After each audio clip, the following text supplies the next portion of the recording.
Hello, hello, since we are live. Hi Facundo, how are you doing? Hello, I'm doing great. How are you, Alex? I'm doing fine in the other side of the world. It will be like 5 hours of difference between us or something like that, right? Or 6? No, I think we have less hours today. You are, it's 5 p.m. for you? You are totally right. What time is for you? 2 p.m. here in Buenos Aires, Argentina. Nice, nice. And I think we are going to have more time zones today here with us. So maybe it's a good time to get started.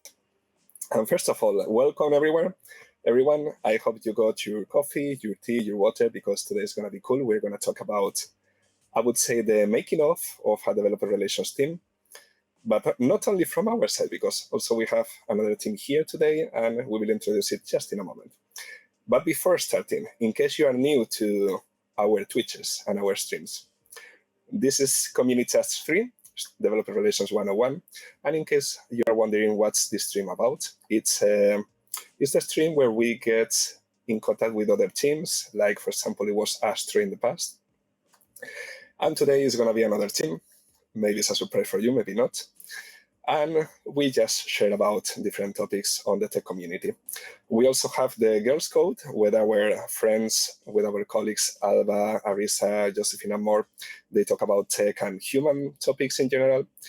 And also the Code and Chill, where it's more like, I would say, tech and practical oriented. Maybe we do code challenges.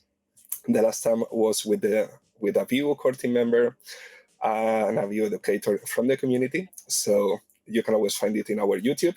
Maybe you will see the link here soon. And just by this, let's get started. So, Facundo, we're not alone here today, right?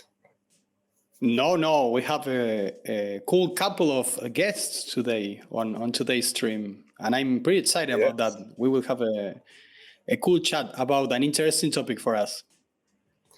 Awesome. Yes, so let's get them introduced. So on the left side and on the right side, I don't know how will they appear, but we'll have Anna and Corey. They are team managers of the developer relations team in Auth0 by Okta. And I couldn't be happier to have them all today here with us to talk about developer relations. So let's better get them introduce themselves and let's do the magic. Hey, how are you doing? Hello. So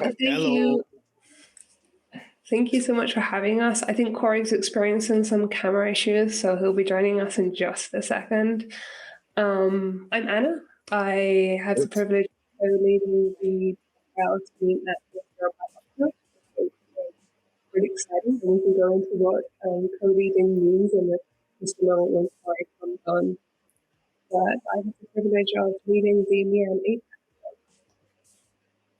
It's a lot of territory, but it's fun. I'm not sure if it was me, but I didn't hear you very properly, Anna. Did you hear it? Or? Can you hear me all right? Now, yes. Yeah. Okay, should I start from the beginning? Maybe, sorry. No worries. But the joys of live streaming. So I'm Anna, and I co-lead the DevRel team at Auth0 by Okta. We'll go into what co-leading means in just a second, but I have the privilege of leading the EMEA and APAC DevRel team. It's quite a lot of territory, but it's very fun. Sounds like fun, indeed. Sounds like fun. And let's hope that Corey can join us also soon. Yeah. This is normal, otherwise the live streams wouldn't be live and wouldn't be fun, right? So let's follow with improvisation. Maybe we can follow up. Can I spoil a little bit of what we are going to talk later? I just wanted to ask Anna, how big is the team in Auth0 by Okta? I mean, the DevRel team. Yeah, sure. So between Corey and myself, we lead 10 developer advocates. We're not a huge team. I guess it's bigger than others. But when we talk about developer advocates on our teams, because we have other developer advocates who take care of content, We think about like live streams, events. We think about delivering feedback to the product and really being there for the community, right? So we go to where developers are. We go where they are. We want to hear you. We want to connect with you. We want to educate you, and we want to help. So that's our main focus when it comes to Corey and my team. But like I said, we also have advocates who are on the content team. And Tony, if he's listening, would probably kill me now because I don't know how many folks he has on his team, but I think it's about 4 or 5. So it makes like 15 people probably, kind of, let's say. So we lead up to the developer engagement and relations team. There's 4 teams, and in total, we're 26 people. Oh, wow. Nice. Nice. Yep. Amazing. Cool. So I think we have one more member from the same team that is joining us right now. Yeah, a little bit Bert told me that we have someone ready around here. So probably it's the good time to introduce Corey. Hey. How you doing, Corey?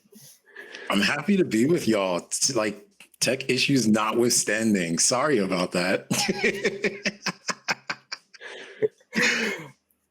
You know, at least we start. I mean, it couldn't go worse.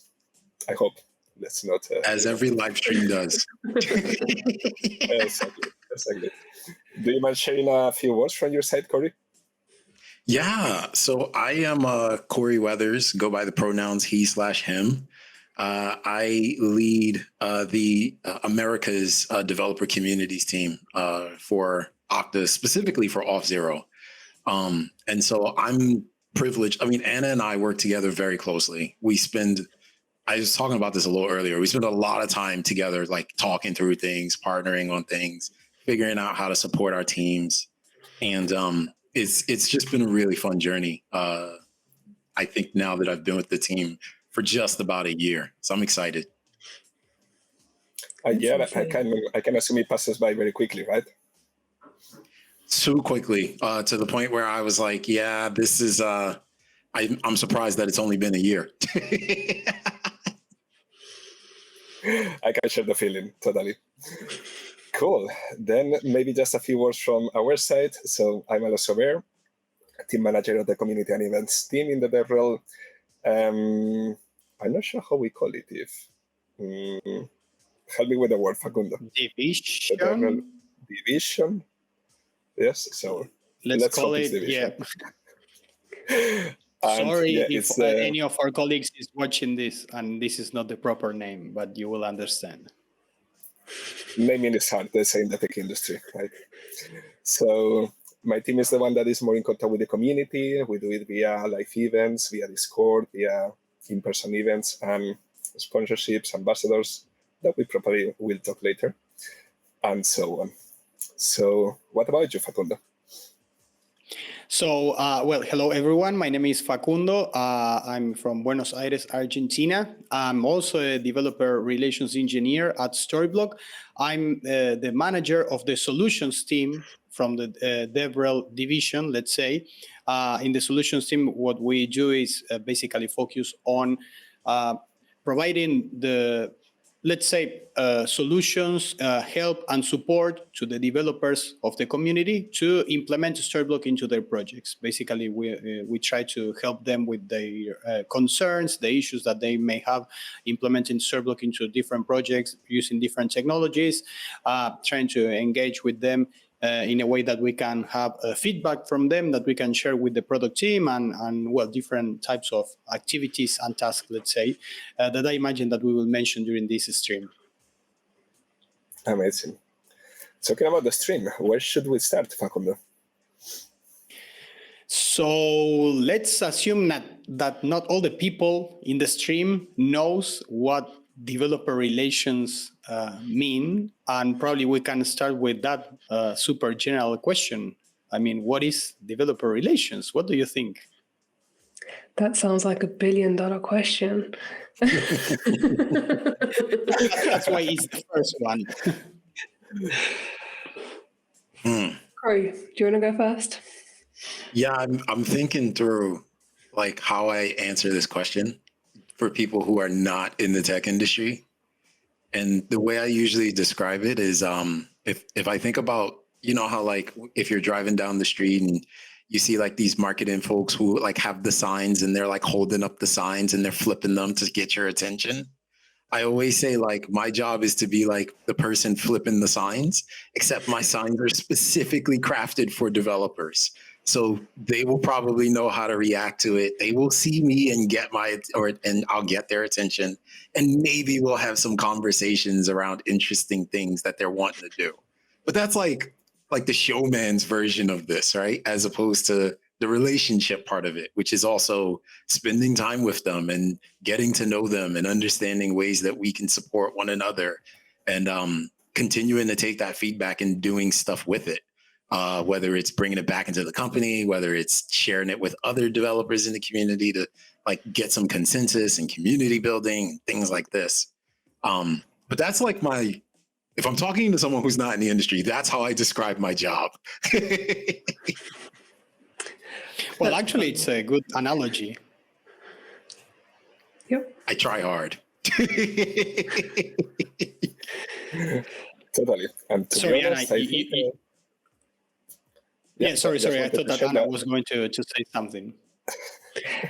Yeah, I was gonna say I'm in a similar page. It would be wrong if I weren't, us being co-leads. But I do believe that our main job is to connect with developers and build those relationships. Being developers ourselves and going out into the community and helping and educating developers, figuring out how we can improve our service, our product to cater developers, get their feedback, get their opinions, see what will make their lives easier is a huge part of what we do. So we go to where you like developers are, and we just want to make your lives easier. We don't want you to have to worry about identity and security, right? It's not the most interesting of topics for most folks, and we just want you to be able to get rid of that piece so that you can focus on what you need to focus on. that's very interesting. And to be honest, I think I'm going to make a note, especially from Corey's description, because I can say that after 2 years working as a developer relations, I still struggle how to explain it in simple words, you know? Yeah, especially when I've been asked, like, what do you do? It's like impossible to me, you know? So it's like I had to say, how is my day-to-day basis? You know, like maybe one day I write an article, maybe another I'm traveling to a conference, I'm preparing a talk, maybe another I'm talking with a customer, providing technical support. And they say, so you do a bit of everything? And it's like, yes. And especially you start getting this question like, but are you a marketeer? So you do sales? Do you code? And it's like, yes and no for everything, right? What do you think, Facundo? Yeah, it's like sorry. I was going to say that it's a little bit of everything, right? I think that in a certain way is like, I mean, probably this sounds like big, but I see the DevRels being somehow the bridge between the developers or the community of developers and a certain company that creates products and services that generally the developers are the main consumers of that product or that service. So basically the idea is to communicate with an audience that generally is developers or technical people. And in order to do that, you have to be somehow familiar with the terms and with them, and what more familiar for the developer than other developer, right? So that's somehow how I think it. Well, and this is where it's really interesting. Like if you think about it from the company's aspect, that's DevRel. But you know, communities have thrived for a very long time, such that like folks are always just doing, building, talking to others about what it is that they're doing. And that to me is like the heart of all of this. Because if they weren't doing that, then we wouldn't exist. That's true. That's very true. Totally. And actually, you said a word that I think it connects very well to my next question, Corey, which is community. Because I think we all can agree here that developer relations has a lot to do with community. And what would you say are the key responsibilities of our developer relations with the community? I tend to think that we are developers first and relations professionals second. That's how I tend to split it up, right? And so if I think about the community aspect of it, it's being active in the developer community that you're a part of. That's the first part, right? So like go write some code with and for the community. Go share that code with and for the community, but be the developer such that it's, you know what's going on in your community because you're active in the community. And so I think the responsibility is both that, but then also finding opportunities to help the community. So for example, if we see bad actors, like calling that out and saying, hey, like we could probably do this differently to help others either come into the community or succeed within the community. Alternatively, if we see opportunities to grow the community, right? I have a really good friend who, for example, has said, look, there are not enough women being represented. So she created a website that literally profiled all of the women who she knew, and they grabbed another woman who they knew, and all of a sudden this turned into an amazing site of phenomenal contributors who also are women, but they are amazing and super smart and just as qualified as everyone else, right? So it's like finding those opportunities to help the community and move forward. That's my rough read. I'll be curious to hear what Anna's got to say. Very similar, just that I also believe that as developer advocates, we're there to serve the community. So just tapping into what I said earlier, right? We're there to educate, to help, but mainly to serve the community. But if we're not present within our community, then we're not doing our jobs. Like, we should be very active within a certain community. For example, we have advocates who are active within the Angular community, within the .NET community, the Java community, and so forth. And when I mean active, I mean building relationships, building resources to help that community, to educate. And yeah, like Corey rightly pointed out, helping that community grow in a healthy way as well.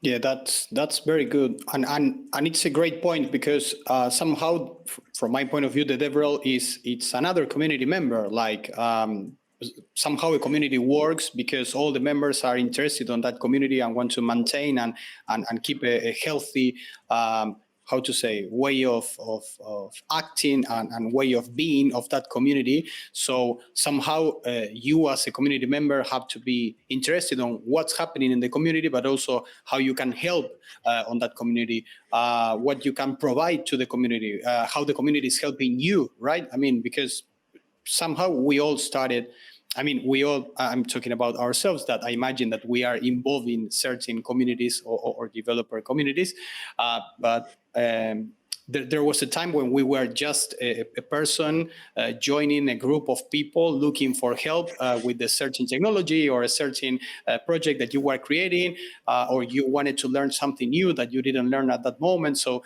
somehow that dynamic way of being of a community is something that we somehow need to feed or to see how to contribute to that. That's what I think. Yeah, totally. And also, yeah, because maybe the community sounds like very abstract concept, but actually it's not. I mean, at the end, it's like we all are part of the community as long as you're a developer and you talk with other people and you engage, I don't know, with open source projects, you go to events, whatever, right? And in my case, I had to say I learned what's community from the inside. Like, I didn't hear the word community at first, like when I started my career, right? And it was when I started organizing a meetup and then gathering people together. For me, my only goal was back then to just get together, share our experiences. Hey, what you're doing, what you've been working on the last month, share this knowledge. And at the end, I think this knowledge sharing is something that happens in the community in many ways, like in the open source, in a more technical way, right? In the events, probably more in an educational way. I see a bunch of people out there having very cool YouTube channels, newsletter, in Twitter, like everywhere, right? And for me, that would be what I would describe as community. I'm not sure if you agree also with this perspective of, or you would describe the community in another way.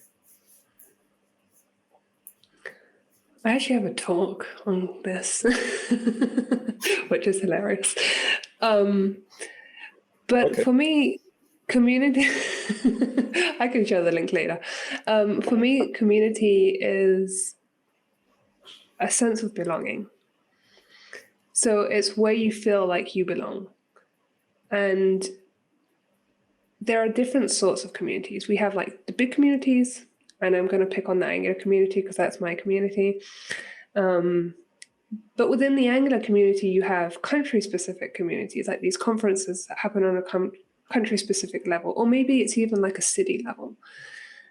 But it's at the end of the day, you're in a community where you feel like you're safe, that you can ask questions, that you can get responses, but also where you belong. That's my take. I'm just going to say I agree with all of that. Yeah. That's amazing. Very concise way to describe it. No, but it's actually very cool. I mean, right now I'm one of the organizers of the React community in Buenos Aires, the city where I live in. And it's true that, I mean, not only as an organizer, but also as a member of the community, one of the things that you want to see or you expect to see is a safe space where you can share questions or get help or get support from other people, but also as you probably are already receiving that support and that help, you feel not the need, but you need that you feel you need somehow to contribute and to help that community to keep that pace, to keep that way of being or to improve. Let's say if there's something to that can be improved or that can be changed. But it's very true. I mean, it's at the end of the day, the community is a group of people that they are all together. I mean, we are people at the end of the day, right? I mean, sharing time, sharing ideas, sharing thoughts. So it's a good idea and a good point of view. Totally. I also would like, now that we started to talk about the community, I would like to know, especially from both teams, how do we approach the community? How do we make it more healthy, more active? And how basically do we take care of our community? So if I ask you, Corey and Anna, what would you say are the main initiatives or activities or programs that you run to build this community? Yeah, I mean, so I'll talk about this from like two different lenses. There's like the company aspect of, hey, there's stuff that the company would love to see happen, but then there's also the, like, as a developer myself who's active in the community, there's stuff that I would like to see. And you'll see the two are not quite, they're very related, but they're not exactly the same. And there's a little bit of why behind that. As a developer first, my thinking on this is like, well, I'm always wanting to think about what's latest and greatest and how I can take advantage of that, right? For anything that I'm building. And that goes from I'm a .NET developer. So yes, I love all things C#. I absolutely want to make sure that like I'm embracing all the latest and greatest when it comes to .NET. And I'm also a fanboy of all things web dev. So I'm like, yes, give me all things Blazor because that's my jam. But then there's what if Microsoft is also moving or making improvements on all things like identity and security? And then I start to think about, well, where are my opportunities from an Auth0 or an Okta perspective? Are there ways for me to establish myself as a subject matter expert within the community such that people recognize that they can come to me for help? And so some of the things that I think about is like, okay, well, how can I take the different opportunities that I have? I love live streaming. Sometimes I like getting out to conferences, though it's really hard for me.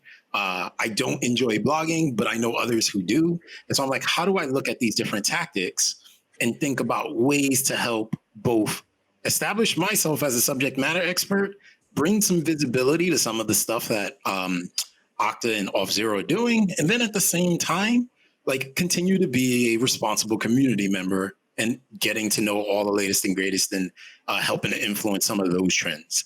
That's how I think about it. You sort of see where the two merge, but it's not exactly the same. Awesome answer. Yeah, I don't really have anything to add. I'm sorry. That was just too good. But I would say, like, to approach the community, you should already be part of a community, right? It's not like you should be approaching a new community. You should be continuing your efforts within the community you're already in. Actually, I have probably a trigger, or I'm connecting this topic with questions that I have in mind, because we talk about participating on the community, and we have different ways of participating. We mentioned doing live streaming. We mentioned about organizing in-person events, or probably presenting talks at in-person events. We mentioned, well, writing articles or blog posts, even though that Corey probably is not his favorite task. But I mean, those are different ways of participating and collaborating with the community. Writing or creating code samples, or probably participating on open source projects. Those are other ways of collaborating with the community.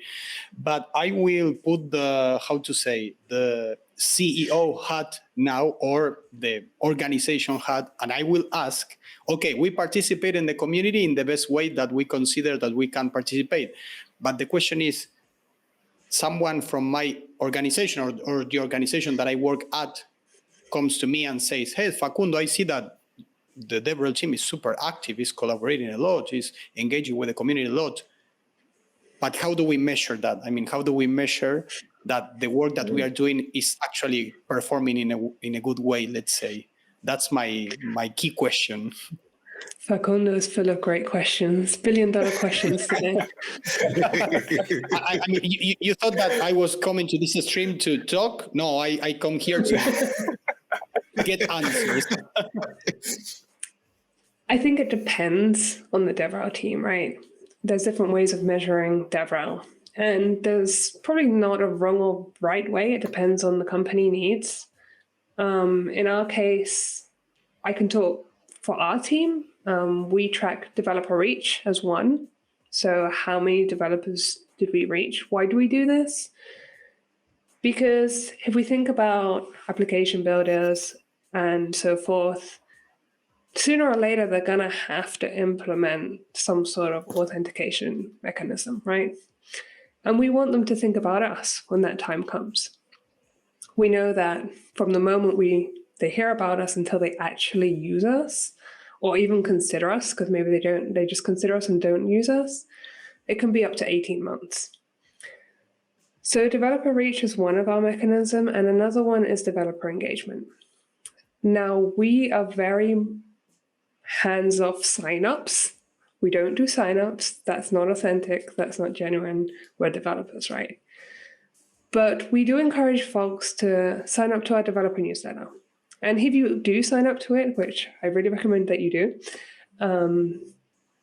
it's very developer-oriented. We're not trying to sell you anything here. We try to be as authentic as we can. We're developers too. We know we don't like marketing. We don't like sales, So we try to be as humble as we can.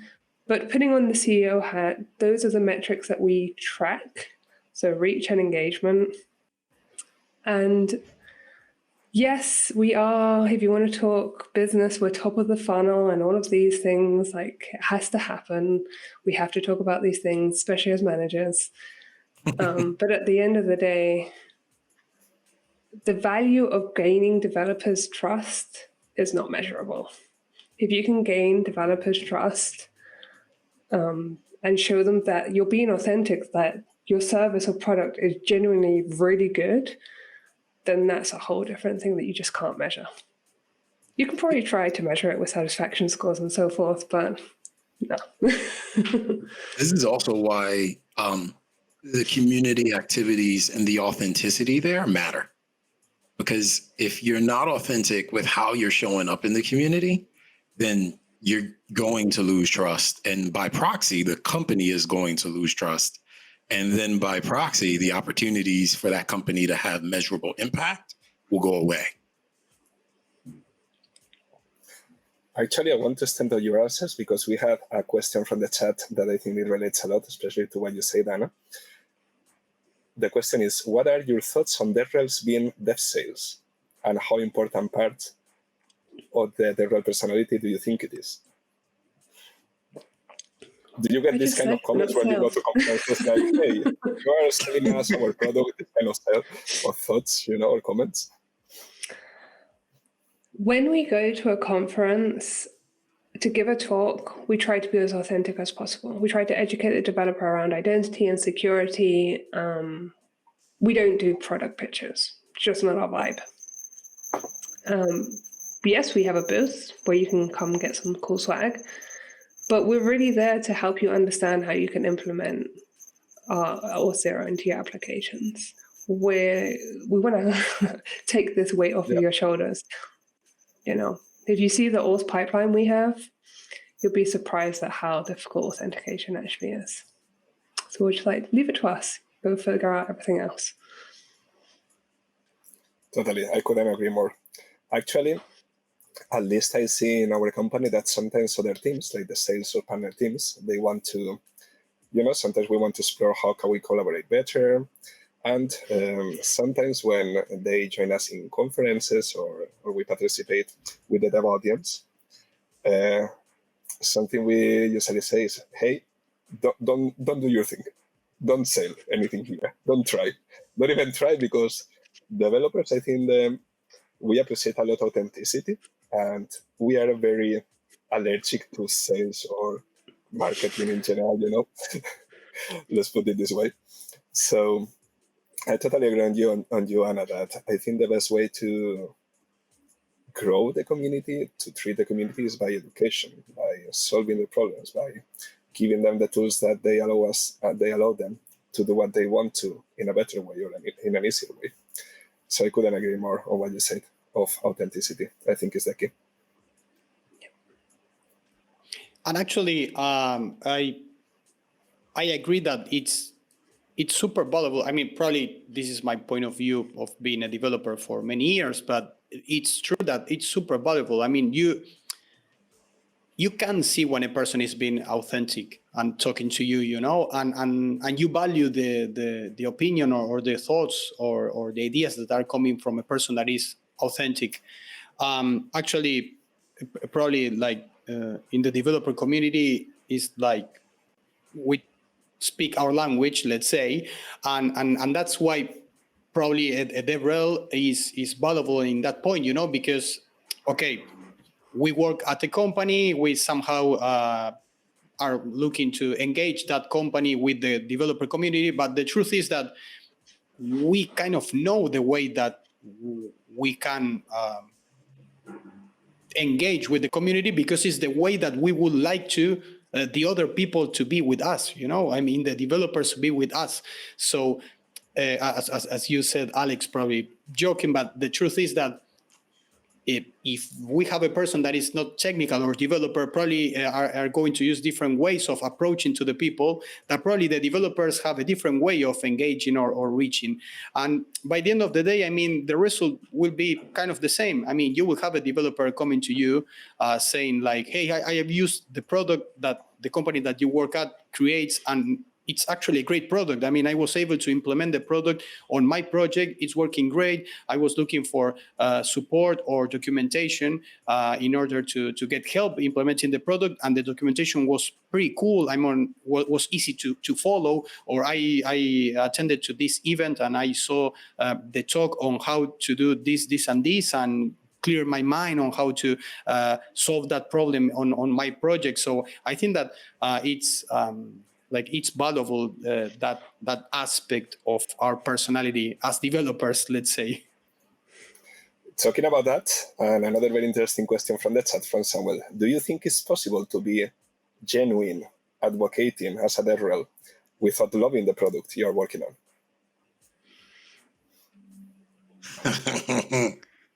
My short answer is you could try. I don't. I wouldn't suggest it, but Yeah, I do think as I think about identity as a problem space, one of the things that I think about that excites me about identity, and I'm separating identity specifically from Auth0, you'll hear why, is anyone can sit down and create a login box and put a username password on there, throw it in a database, and say, look, I can log in, right? And so you start to say, well, wait a minute, there are reasons why that's not a good idea. And so part of our job as advocates is also to provide like that thought leadership to help move the conversation along. And so even if there are parts of the product where, like, you notice I haven't mentioned Auth0 at all, but even if there are parts of the product that I may not be a fan of, I'm still incredibly passionate about that problem space and about identity in general. So you could try it. Now, that being said, I love Auth0. Let me be really clear, both for the audience and my job. I love the product, but I wouldn't recommend it. What are your thoughts, Anna? I don't think it's possible. Now, full transparency here. When I joined Auth0, I didn't know much about identity. I knew about Auth0. I knew how it made my life a lot easier because I didn't have to think about identity. But I didn't know much about identity when I came into the company, and that's over 3 years now somehow. So when I started to deep dive into the product and getting to it more, I started getting extremely passionate about all of the things that it provides, right? So I think if you're never passionate about it, you can't advocate for it. Because when you're giving a talk or sharing content, that passion really shines through. If you're not passionate about the topic, it's what we say to our advocates. If you're not passionate about the topic, don't give the talk, because it's going to show on stage and it's going to show across everything. So if you're not genuinely passionate about it and you don't grow passionate about it, then I don't think it's doable. To be honest, I couldn't agree more. I mean, at least I wouldn't be able to do it. I'm not sure if you think alike also, Facundo, but at least I can say in our team, I just don't see anyone that is not passionate of Storyblok in our case. Because I would say even the problem could go to the other stream, that sometimes we are too passionate, that we want to do too much stuff, and a normal day has 8 hours working, and it's just not possible, right? But I think, at least in my case, I wouldn't do it, or I wouldn't be able to do it in a proper way. Yeah, I mean, I agree, and I also see that on our team. How to say?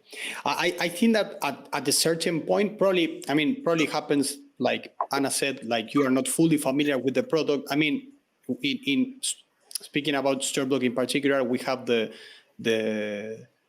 we were lucky, let's say, that several DevRels that joined the team, joined the company, were already using Storyblok. So that was super easy because they didn't have to learn how to use Storyblok. But not only that, I mean, they were joining a company to work related to a product that they already used and they like, because, I mean, you are a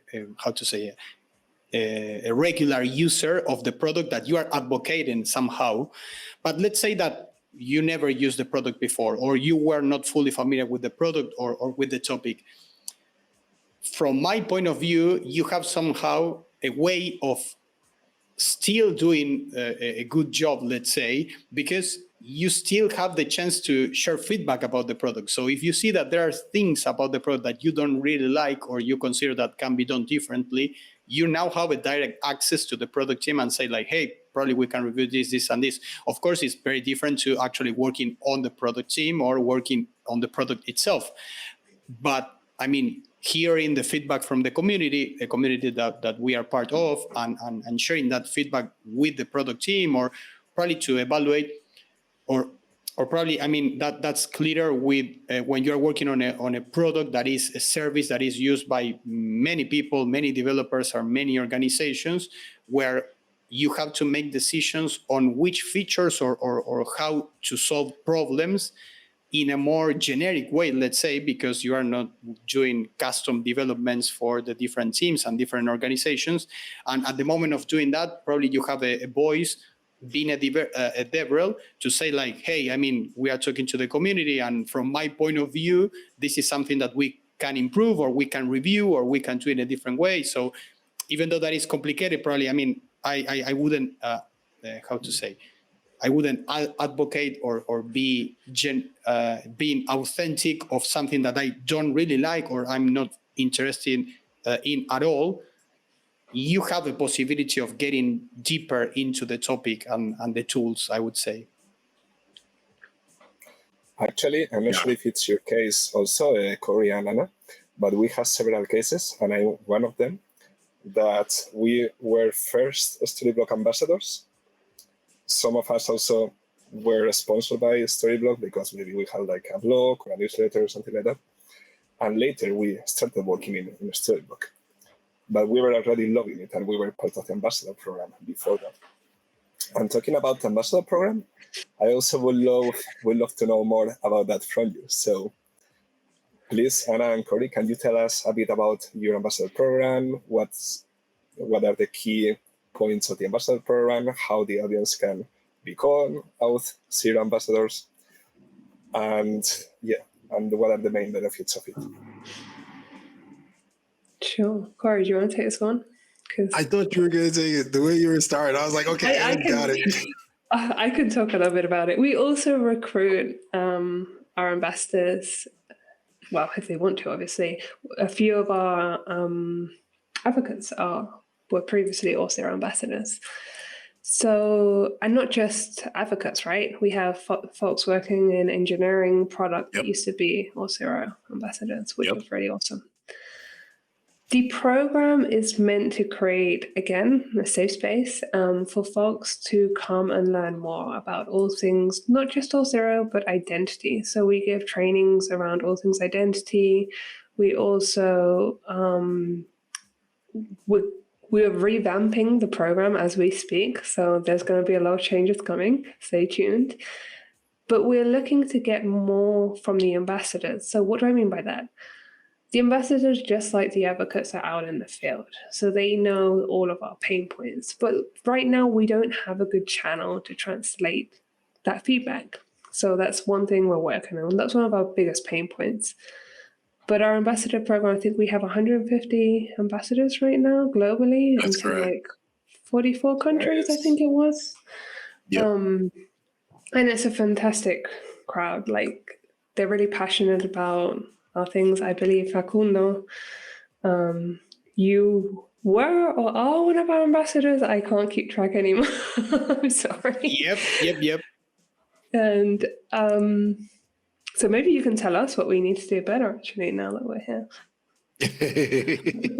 Well, actually, I was going to do the $1 million question again, but I mean, let's say that I'm a DevRel that I want to learn about that, but how do you measure the success of an ambassador program? Oh, probably let's go first to a more basic question.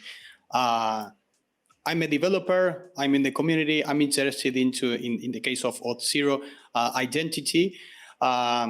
In the case of a Storyblok, this question will go to Alex too. But let's say that I'm interested into headless content management systems too, and I see ambassador program or that word ambassador going from one place to the other. So I have two questions. My first question is what it is about. I mean, what would be the definition or of an ambassador program from your point of view? And the other question would be, how can I be part of an ambassador program or how can I become an ambassador program, let's say? Yeah, I would say... Sorry, not become an ambassador program, become an ambassador. I mean, the ambassador program. For the program.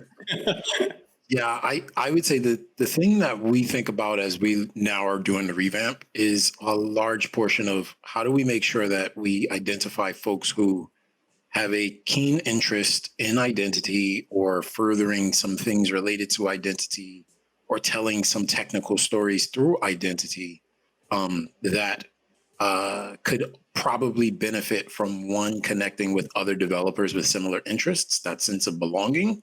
Two, potentially connect with the company, right? And help drive some of that feedback, drive some of that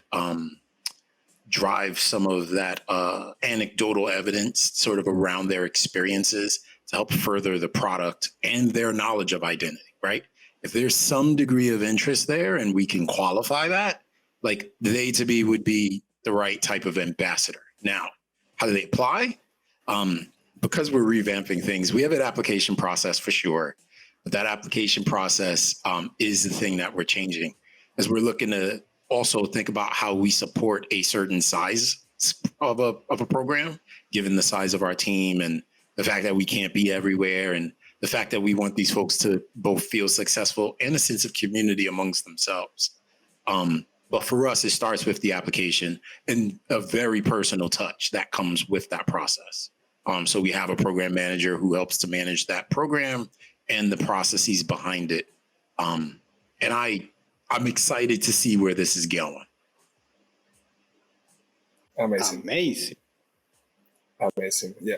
From my side at least, for Storyblok, I would say that, I totally see your points, Corey, on that. And I think it's also important to, especially what you said about, how much can we support according to our team size?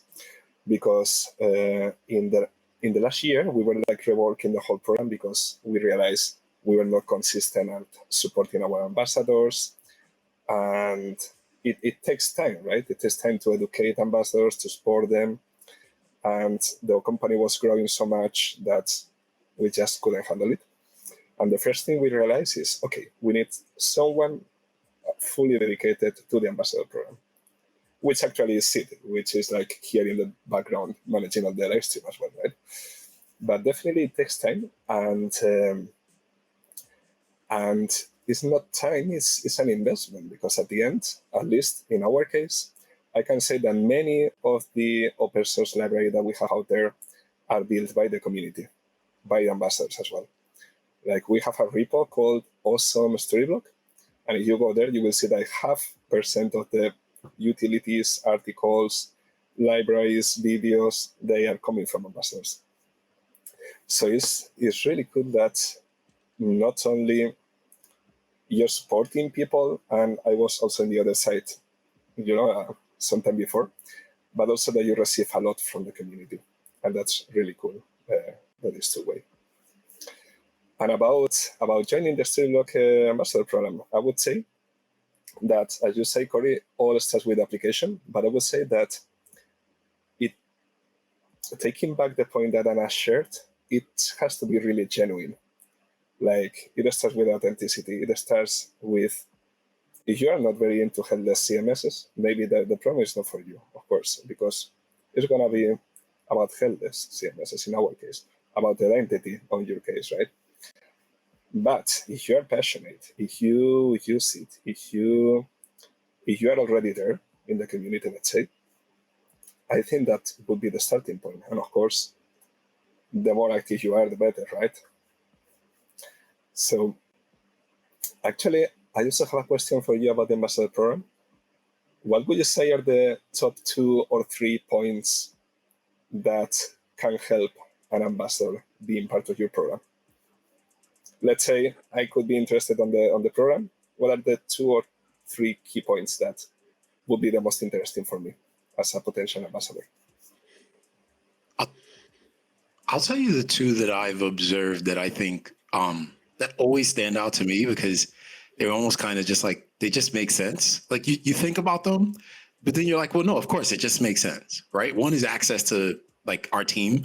And I'm saying that in a way where sometimes I forget that developer advocates are kind of like celebrities, right? Like there's so much that we do that is very much public facing, and people feel like they can access us. But, when you get to talk to someone who you've just saw standing up on stage or talking on a live stream or being interviewed on a podcast, you're like, wait a minute, and maybe they can help me on this particular thing.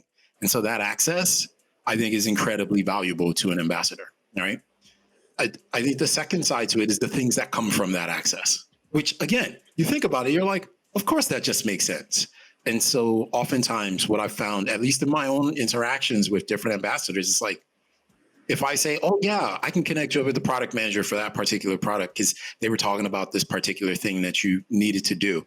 All of a sudden, it's like, wait, what? Like, I can have that conversation. I can help move this along. That access, like the things that come from that, hugely valuable. And so I say it to say, those are the two that I've seen that are almost like, oh, of course, this just makes sense. But every now and again, I have to be reminded from interactions, like, of course, this just makes sense.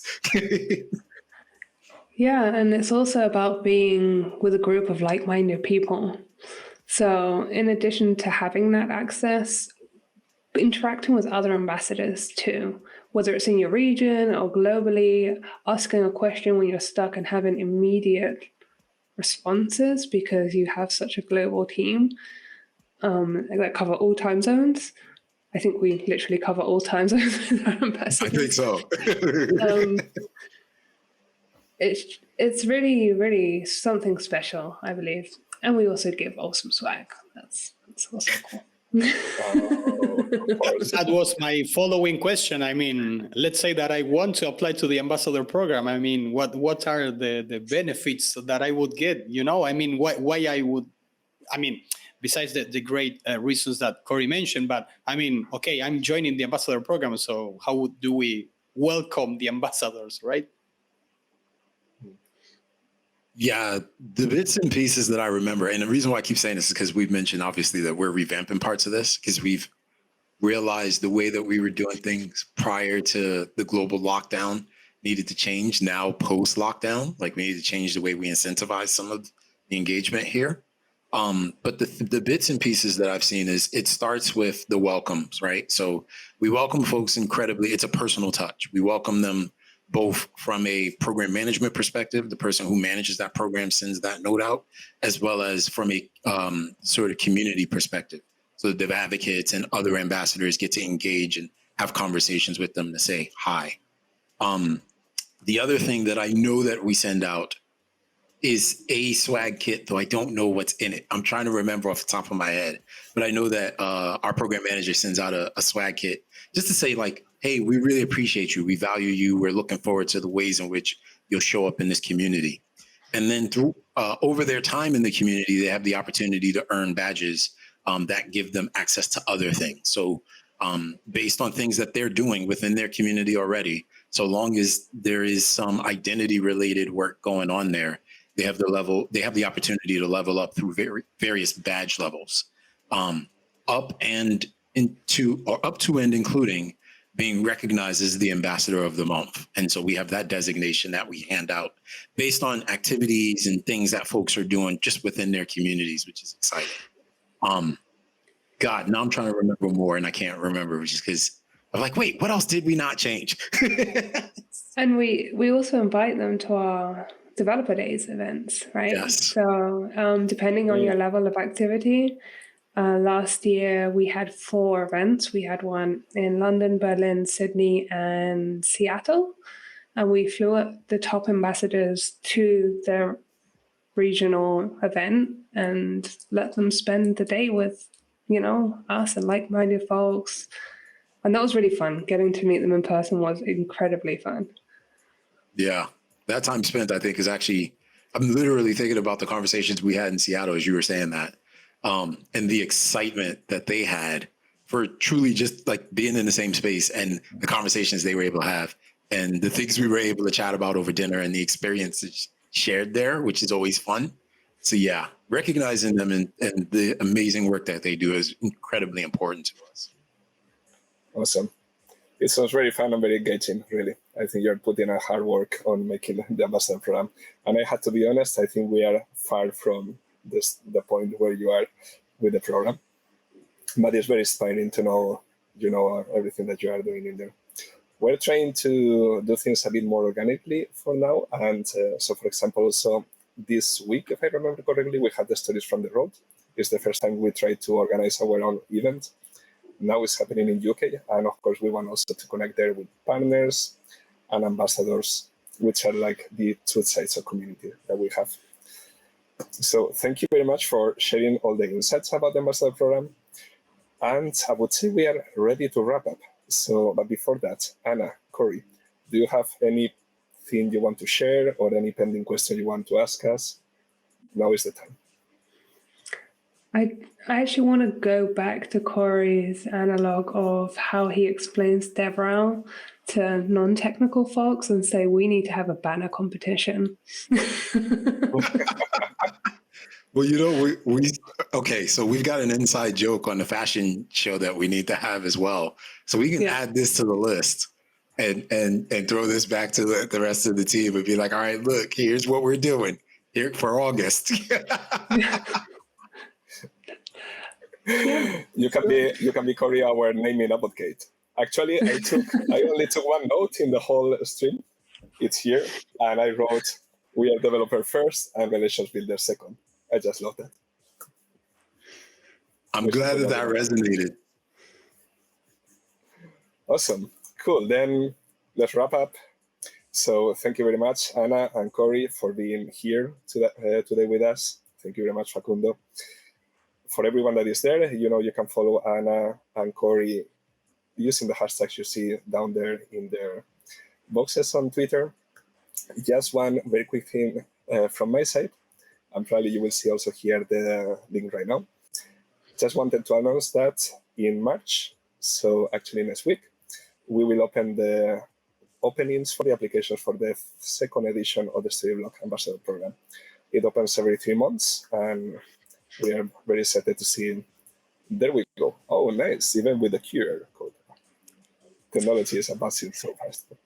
Magic. So if you are there, if you are interested to becoming an ambassador of Storyblok, you can scan the code, you can join the application form, and we will be happy to talk to you. Also, if you are into identity, you love Auth0, please check out their program. You know already the insights, so it's going to be cool. And there we go. So please make sure to check that out, the link. And I think with that, we are ready to wrap up. Thank you very much, Corey, Anna, Facundo. See you next time. Thank you.